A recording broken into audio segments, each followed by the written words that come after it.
Merhaba, sizler için çok lezzetli ve kolay bir kebap tarifi hazırladım. Beni hangi ülkeden ve şehirden izlediğini yazar mısın? Sizleri tanımak çok mutluluk verici.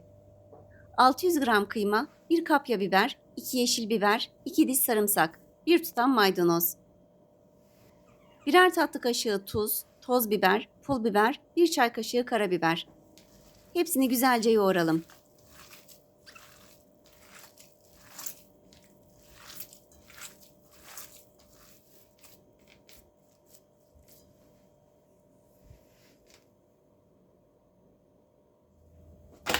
Yaklaşık 100-120 gram iç harcı uzun lavaşların üstüne yayalım.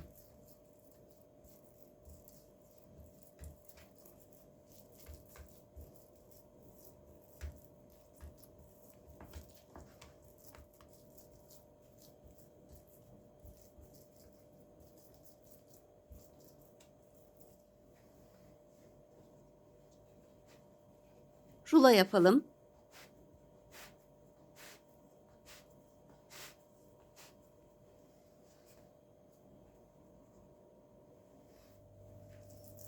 Ben 5 adet lavaş kullandım. Siz istediğiniz miktarda azaltıp çoğaltabilirsiniz.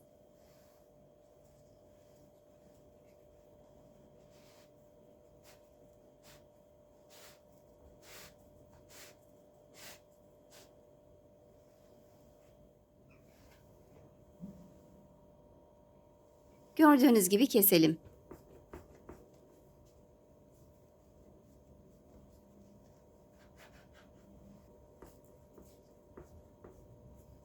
Yaklaşık 2 parmak genişliğinde keselim.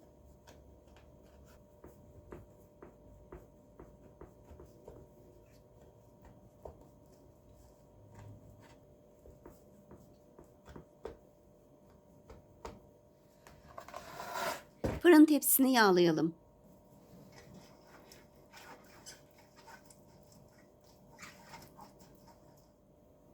Tepsiye dizelim. Ortasına da domates ve soğan dilimleri koydum ben. İsterseniz siz de koyabilirsiniz. Önceden ısıtılmış 200 derecedeki fırına verelim.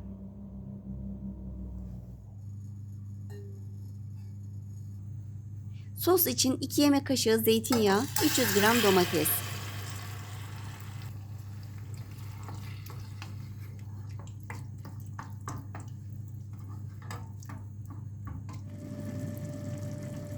1 tatlı kaşığı domates salçası,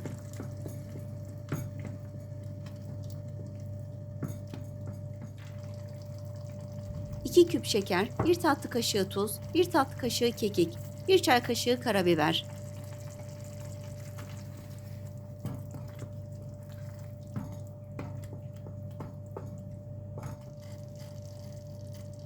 Yarım çay bardağı su ekleyelim ve tekrar karıştıralım.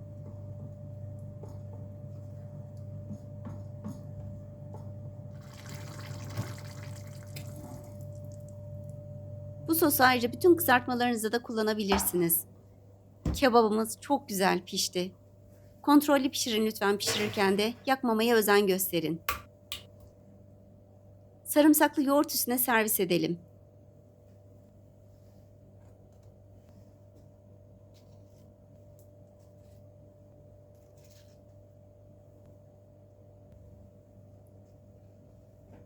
Yapımı çok kolay, çok lezzetli bir tarif.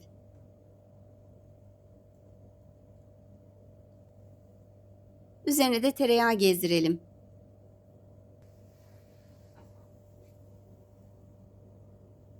Afiyet olsun.